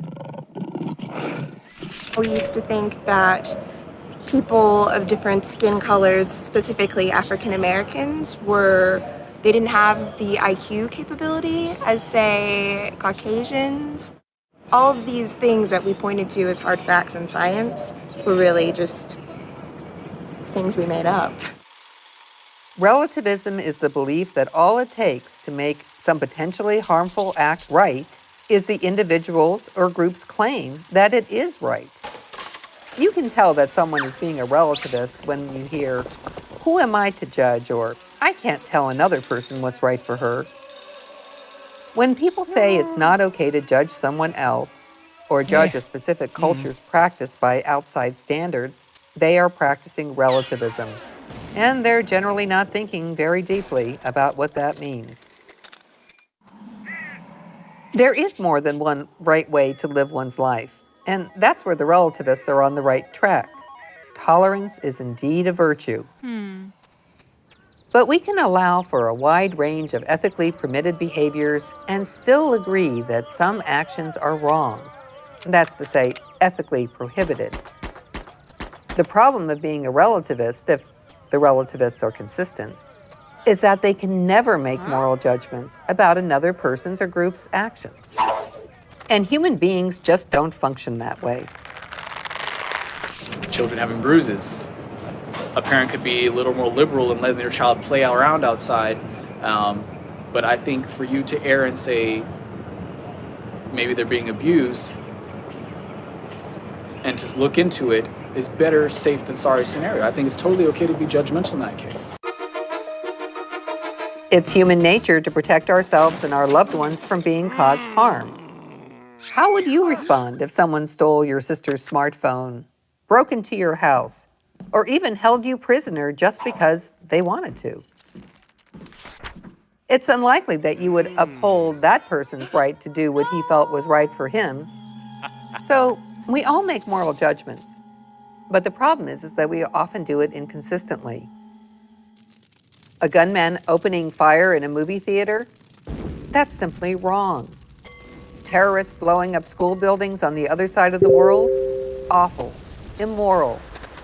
It's wrong to cause innocent people pain and death, regardless of mental illness or the point that the terrorists are trying to make. When you think about being tolerant for something very egregious like someone getting killed or flogged publicly. That's certainly not a case where someone should, exhibit tolerance. I think that if someone was being tolerant, then they're just being naive and just not thinking about the situation when really they should step in and do something about it so that that harm isn't being done. Oh, well, I will tolerate homosexuals, or I will tolerate black people. I will tolerate, rapists. So where do we draw the line with quote-unquote tolerance? Different cultures can have different customs, such as when it's proper to serve the salad course or how to honor religious beliefs. But when we move into the realm of ethics, we have to follow some universal rules, like do unto others as you would have them do unto you. The right for life, the right for ownership of your own body, the right for freedom of speech, the right to be happy, the right to help others. Typically, when people make relativistic claims, it's likely that they're actually promoting pluralism and not relativism. Yeah. Whereas relativism is tolerance to a fault, pluralism is tolerance at its best. Pluralists believe that everyone should have the freedom to live their lives as they see fit, just as long as they don't cross the boundary of causing unjustified harm to other people. A pluralist embraces diversity and respects all cultures, traditions, and religious beliefs, but would stop short of condoning extremist actions done in their name. So, live and let live is a fine philosophy, as long as it's accompanied by clear judgments that causing unjustified harm is simply wrong for everyone. So there should always be a line that yes, everybody should be tolerant, but not to the extent that people can get away with anything. You don't know someone's path and the choices that they make in their situation. You weren't there in that moment, and so but I'm not going to say it's not your place to judge, and you're entitled to. If you live in a cooperative living, if you live in a world in which your actions and the actions of other people have effect on you and everybody around you, you will be judgmental. Even though we might say that we don't, we're human. We judge. It's a part of being a human being. It doesn't make it right. It doesn't make it wrong. It just makes it a part of life and a part of human existence.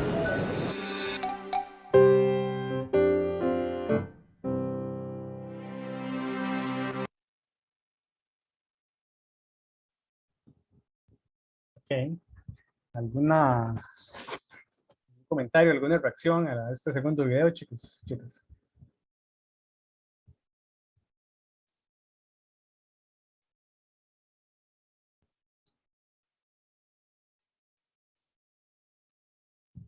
Ven que aquí se nos presenta una opción que no es el relativismo, sino el pluralismo. Y bueno, la narradora del video nos dice, bueno, es que el pluralista tolera las diferentes prácticas culturales, excepto cuando ya se inflige daño a una persona particular, cuando se inflige un daño gratuito determinado a una persona particular. Eso ya no se puede tolerar. Entonces, digamos que obtiene, por decirlo así, la parte de la tolerancia, pero también sabe cuándo dibujar esa línea de decir, no, no, no, ok, en un mundo plural caben estas y estas y estas acciones, pero la mutilación femenina no la vamos a tolerar. Entonces, pues bueno, yo creo que es una mejor respuesta teórica que el relativismo. El relativismo nosotros lo vamos a ver un poquito más en el caso, uno de los casos que está el día de hoy, que vamos a seguir viendo la otra semana, no porque es el examen, la semana que sigue, que es el caso del accidente industrial de Bhopal, que es bueno, ya lo traigo por aquí hoy, pero a ese caso yo quiero dedicarle un poquito más de rato porque se las trae. Entonces, eso, no sé si hay algún comentario sobre este otro video.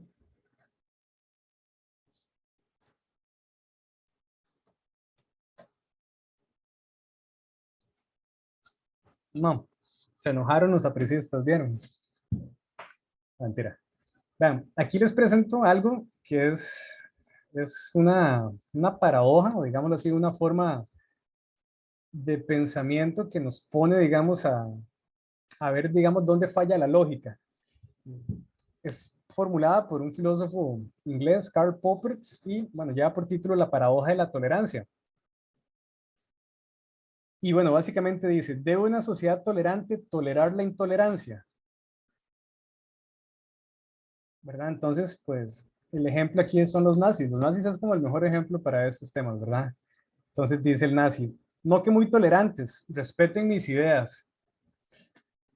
Esto es una paradoja, pero la tolerancia ilimitada puede llevar el punto es que la intolerancia ilimitada, tolerarlo todo, puede llevar a la desaparición de la tolerancia.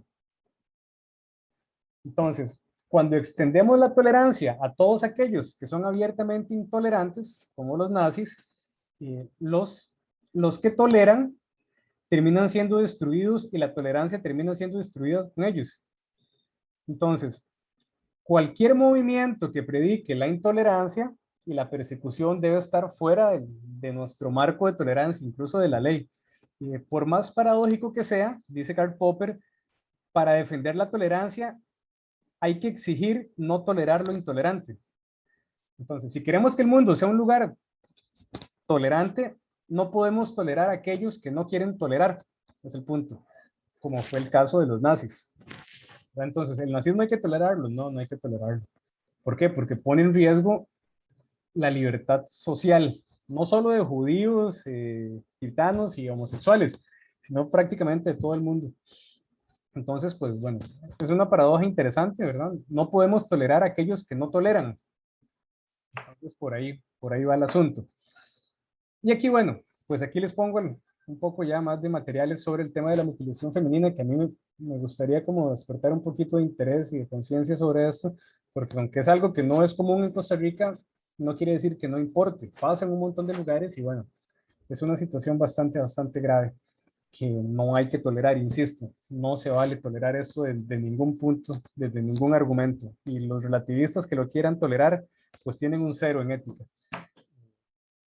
Ok, entonces por aquí tienen alguna referencia de UNICEF que, pues bueno, la puedo enseñar rápidamente. Vamos a ver. Tengo que mejor compartir la pantalla. Ok, Día Mundial de la Tolerancia Cero contra la Mutilación Femenina, es el 6 de febrero. No estamos hoy 6 de febrero, pero bueno, siempre es un buen día para estar en contra de la mutilación femenina. Bueno, aquí los datos, la verdad, hasta que dan miedo. Pero bueno, esta es digamos, una referencia cortita, ¿verdad? Por acá, les pongo otro ya en el caso, que es ya este es un enlace con mucha más información. Y pues bueno, yo los invito a que revisen esta información, es realmente desgarrador el asunto. Y pues bueno, aquí incluso nos dan una advertencia, ¿verdad? Que pueden haber imágenes perturbadoras. El dato es espeluznante. Aproximadamente 200 mujeres han sido sometidas a algún tipo de mutilación femenina en la actualidad. En el transcurso de la historia probablemente esa cifra sea mucho más alta. Es inaceptable, realmente. Son cifras, aunque sea una sola persona, no se justifica. Por aquí entonces tenemos alguna información de pues, qué es la mutilación. También hay relatos de personas, de mujeres que lograron escapar.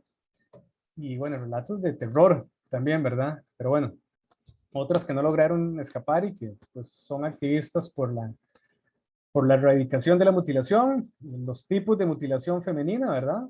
Hay varios tipos. Y bueno, por aquí también un poquito el mapa, ¿verdad? Esto es espeluznante, si ustedes ven, bueno, por colores, es evidente que en África y Asia, pues son los lugares donde hay más mutilación femenina, pero también pasa en Sudamérica, como les decía, en algunas tribus indígenas, y si ustedes leen por acá, parece que eso tiene que ver con los inmigrantes africanos que llegaron a América, que traían esta práctica cultural y que, bueno, se fueron mezclando con pueblos originarios y por ahí va el asunto.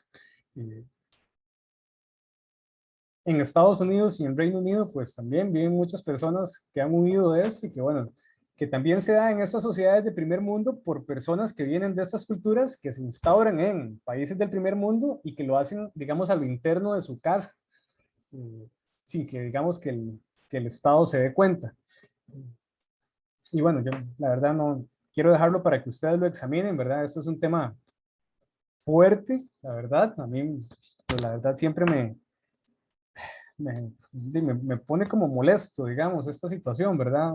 Es algo que uno quisiera como erradicar con un chasquido de dedos, pero bueno, ojalá fuera así de sencillo. Ok, bueno, aquí tienen entonces información para documentarse sobre esto de la mutilación femenina. Este otro es un tema interesante, esto de los dilemas éticos en los negocios internacionales. Ustedes como futuros ingenieros e ingenieras probablemente van a trabajar en contextos multiculturales y pues bueno, la tolerancia debe ser entonces uno de sus, perdón, de sus valores, de sus virtudes, pero también tener claro que no se puede tolerar. Y bueno, esto cuenta una historia de cómo pues en los 90 un fabricante estadounidense de computadoras quiso introducir talleres de acoso sexual en Arabia Saudita, que es una sociedad pues extremadamente patriarcal y machista. Y no salió bien porque los hombres de Arabia Saudita pues no están dispuestos a negociar esto, ¿verdad? El acoso sexual, digamos que no está dentro de su radar de prácticas nocivas. Son acosadores, digámoslo así, culturales. Y entonces hay una subyugación femenina, pues muy radical, que incluso las mujeres la defienden. Y son prácticas de que, pues bueno, la mujer es como un cero a la izquierda, ¿verdad? La mujer no puede salir a la calle en público, tiene que salir con la cara tapada, para todo lo que quiera hacer tiene que pedirle permiso al esposo, etcétera, etcétera. Entonces, me contaba un día un compañero de trabajo que trabajó en contextos multiculturales y que una vez lo invitaron, personas, digamos,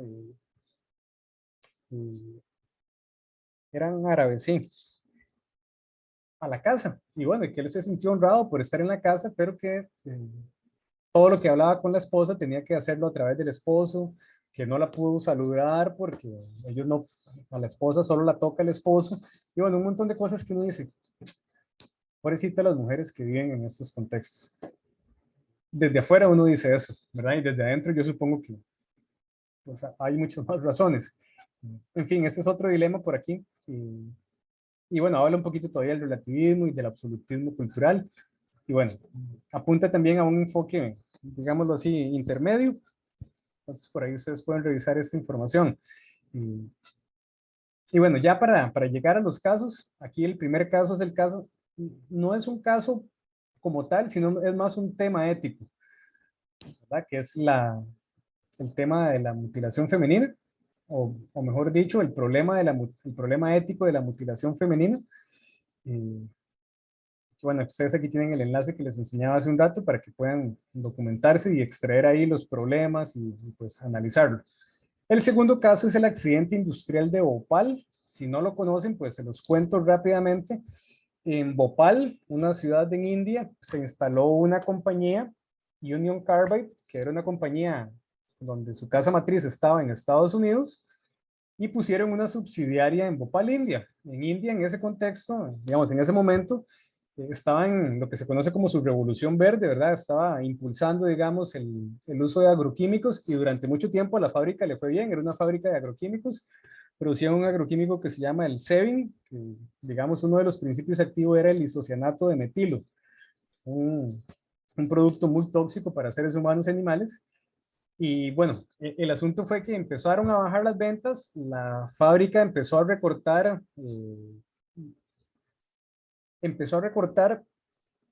recursos de mantenimiento, de obra de mano calificada, empezaron a dejar solo técnicos y pues bueno, los sistemas de emergencia se empezaron a dañar, nunca los arreglaron y la fábrica que tenían en India era una copia de la fábrica que tenían, si no me equivoco, en Oregon, Estados Unidos.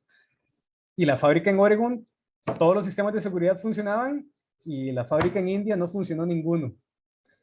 Entonces uno dice, hay un doble estándar. Eso se le conoce como un doble estándar, podríamos llamarlo una doble moral.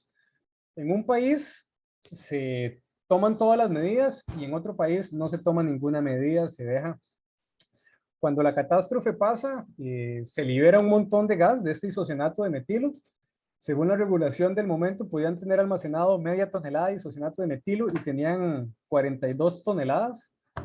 Y bueno, el asunto es un desastre porque tras de eso pasa en la madrugada, el gas llega a la ciudad, la gente no sabe qué es lo que pasa, la fábrica no avisa al hospital, la gente llega al hospital y no saben qué es lo que está pasando, muere muchas personas, mueren muchos animales, la fábrica queda ahí, todavía está causando problemas, 30 años después de Bhopal se siguen dando problemas por la contaminación. A las personas se les indemniza con una miseria, $82, y pues las declaraciones del presidente de Union Carbide es que fueron mucho más que generosos para los estándares indios. Y aquí empieza entonces ya el tema del relativismo cultural. Los dueños de la fábrica se justifican diciendo que fue por el accidente se debió a la cultura de India, porque los trabajadores eran descuidados. Entonces le achacan la responsabilidad a un tema cultural. Entonces el presidente de India pues hace unas declaraciones diciendo que parece que vale más entonces un trabajador estadounidense que un trabajador indio, porque en Estados Unidos cuando pasaban accidentes no mortales se indemnizaba con mucho más dinero que lo que se indemnizó a las personas en Bhopal, India, incluso que a las familias de los que fallecieron y a los que quedaron con consecuencias en salud, pues $82 no sirven para mucho. Entonces, parte digamos, de los mecanismos de evasión de la responsabilidad que se dan acá es un mecanismo de relativismo cultural, diciendo, es porque ustedes, es que su cultura es así, ustedes son descuidados. Y bueno, esa justificación a todas luces no es válida, pero bueno, salió en este caso. Aquí yo les pongo entonces, esta es la lectura que ustedes tienen asignada para dentro de 15 días, que tiene que ver sobre el relativismo cultural, que es esta lectura de Luisa Montucci, que se llama Negocios Globales, Relativismo Cultural y Códigos de Ética. Es una lecturita extensa, ustedes la tienen que hacer para la próxima lectura, para la próxima semana, no, la que sigue. Yo desde ya se las pongo para que lo vayan documentando. Este es digamos, el documento con el cual vamos a trabajar dentro de hoy en 15. Aquí ella retoma el tema del relativismo cultural, vuelve a contar y se basa en James Rachel. Entonces ustedes van a ver que cita, digamos, la lectura que teníamos para esta semana, que yo revisé en la primera parte de la clase, y también entonces nos cuenta pues todos los detalles de lo que pasó en Bhopal. Es un muy buen artículo. Digamos que este artículo es un análisis de caso, ¿verdad? Entonces digamos, es como un ejemplo, un modelo de lo que ustedes pueden hacer en un análisis de caso. Ella entonces pone la información de lo que pasó, digamos, como identificar los problemas éticos, por decirlo de esa manera. Después pone la teoría ética, ¿verdad? Los conceptos y, bueno, esto del relativismo cultural lo explica y después lo analiza. Entonces es un poco esa de la dinámica que usa Luisa Montucci, y pues yo recomiendo esta lectura de cabo a rabo, no tiene desperdicio. También aparece acá, les puse otra información sobre las indemnizaciones en Bhopal, India, que pues, fueron risibles, ¿verdad? Es digamos que no llega ni siquiera a una carebarrada, eso es lavarse las manos. Simplemente evasión de la responsabilidad. Dentro de hoy en 15 también les voy a poner más ejemplos y más videos sobre Bhopal. Ustedes pueden poner rápidamente accidente industrial de Bhopal, hay películas sobre Bhopal, hay mucha información sobre Bhopal. Es un acontecimiento muy grave, al punto de que después de que pase el accidente industrial de Bhopal, cambian las normas ISO de seguridad industrial. Y esto yo creo que algunos de ustedes quizás ya lo conocen porque, según me han contado, una profesora lo pone también como un caso en un curso de seguridad laboral, si no me equivoco. Y si me equivoco, me corrigen, porfa. ¿Alguien ya ha visto este caso en ese otro curso? Sí, nosotros ya vimos eso.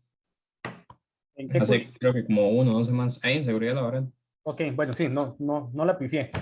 Bueno, qué dicha porque entonces yo voy a tener que hablar con esa profesora porque tenemos un contenido, un caso en común que nos sirve para hablar de la parte técnica de la seguridad, de cómo tiene que ser la seguridad en una fábrica y de la parte ética de cómo entonces se analiza, y lo digo de otra forma, cómo más bien se usa el recurso del relativismo cultural para zafarse de la responsabilidad. Entonces, pues es un caso que cambia mucho, cambia las normas a nivel de seguridad industrial, pero también nos pone a reflexionar a nivel ético. Y bueno, pues espero que le saquemos provecho desde ya y después del examen también vamos a seguir hablando de Bhopal. Hay como casos paradigmáticos que en este curso a mí me gustaría como que ustedes digan, es que estos casos son ejemplos a seguir. El caso del Ford Pinto, el caso del transbordador Challenger, el caso de la obsolescencia programada de Apple, el caso de Bhopal, son casos que uno dice, con esos casos uno puede explicar temas de ética en la ingeniería. Y bueno, entonces ponerle atención a los dos casos, ¿verdad? Los dos casos dan para reflexionar bastante. Y bueno, aquí ya está la bitácora que ya ustedes saben cómo es la cosa. Yo lo voy a dejar aquí, chicos, ya voy a terminar hoy la clase, una clase, creo yo que ya están un poquillo aburridos, quizás. Pero bueno, lo dejo por acá, no sé si hay preguntas, comentarios, si alguien quisiera referirse a Bhopal, los que ya vieron algo en esta clase, los que tienen quizás un poquito más de detalle. Escucho comentarios. Profe, yo tengo consulta, pero con respecto al examen. Ah, ok. Digamos que entran como todas las lecturas que llevamos nada más, ¿verdad?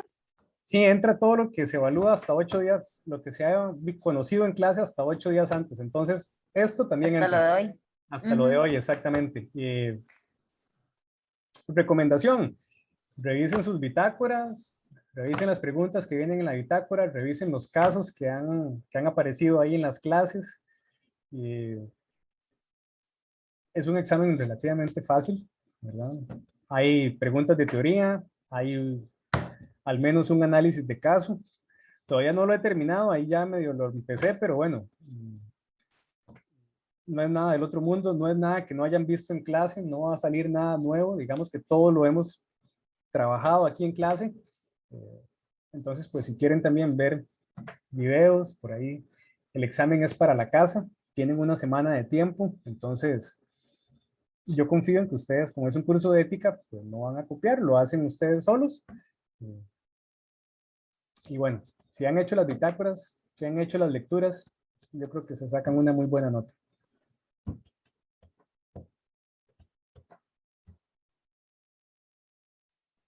Profe, yo quería comentarle algo. Este caso de Bhopal se me parece mucho a una película que una profe nos dejó un ensayo que estaba basado en una vida real, en hechos reales, de Erin Brockovich. No sé si usted lo ha escuchado o ha visto la He película. visto la película, sí, yo la trabajo en el Seminario de Ética en Administración, es una muy buena peli, los que no la han visto la recomiendo. Erin Brockovich es una, digámoslo así, una asistente legal que pues tiene una personalidad como muy llamativa y le logra, digamos, ganar, obviamente con todo un equipo legal detrás también, a una de las compañías, digamos, una compañía muy poderosa que contaminó fuentes de agua se me olvida el nombre de la comunidad, Flint era, bueno, no preciso ahorita el nombre. Es una muy buena peli. Julia Roberts gana el Oscar por el papel que hace de Erin Brockovich. Lo curioso es que Erin Brockovich es una persona real, ¿verdad? O sea, es una activista real. Yo he visto muchas entrevistas de ellas. Ella se hizo famosa por esto y curiosamente sigue siendo, digamos, defensora de los derechos civiles. Y pues bueno, es todo un ejemplo también femenino de lucha contra los estereotipos y podemos decirlo también de ética ambiental y de estar, digamos, a favor de las personas que son afectadas por las grandes corporaciones. Y sí, claro, tiene mucho en común con Bhopal. Yo tengo la película, si alguien la quiere me la pide y yo se las paso. Hay muchos análisis éticos de Erin Brockovich, es una peli que tiene, digamos, mucho potencial. Véanla si así lo tienen a bien. ¿En qué curso viste esa peli? En ambiente humano, profe, con Chi. A mí me pareció muy interesante sí, ver toda la ética ambiental. Bueno, ahora, ¿verdad? Porque yo lo relaciono con la ética, porque muchos no creyeron en que ella iba a ganar el caso y decían que lo dejaran votado, solo que ella sí consiguió una remuneración bastante buena para las familias afectadas. Y lo veo desde ese punto, ¿verdad?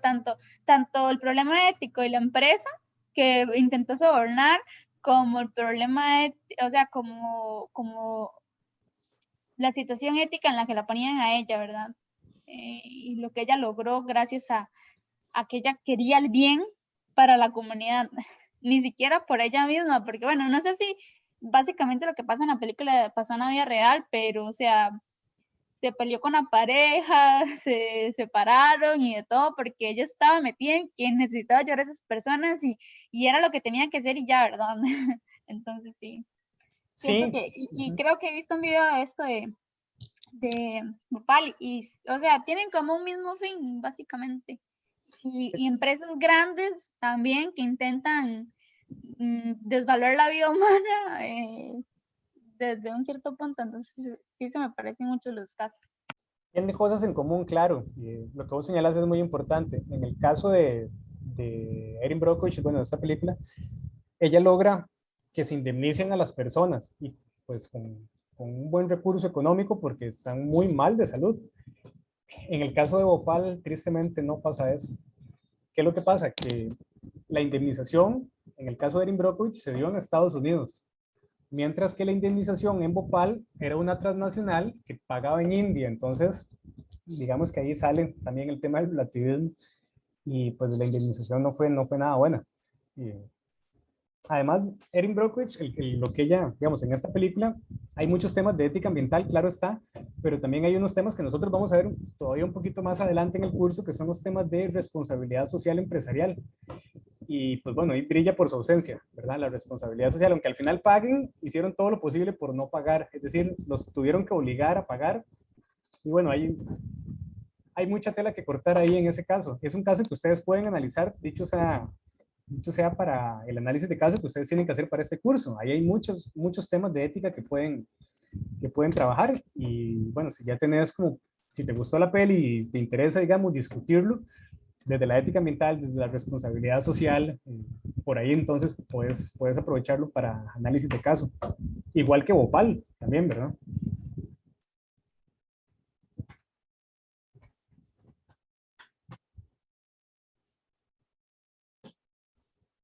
Ok, chiquillos, bueno, lo dejo por acá. Ya saben, no es una buena idea decir que son relativistas, digan mejor que son pluralistas. Díganle no a toda forma de mutilación humana, dígase femenina, masculina. Lo decía en uno de los videos, el derecho sobre el propio cuerpo es fundamental. Y bueno, yo no quiero aburrirlos más, sino que pues, lo dejo por aquí. No sé si tienen alguna otra pregunta, algún otro comentario.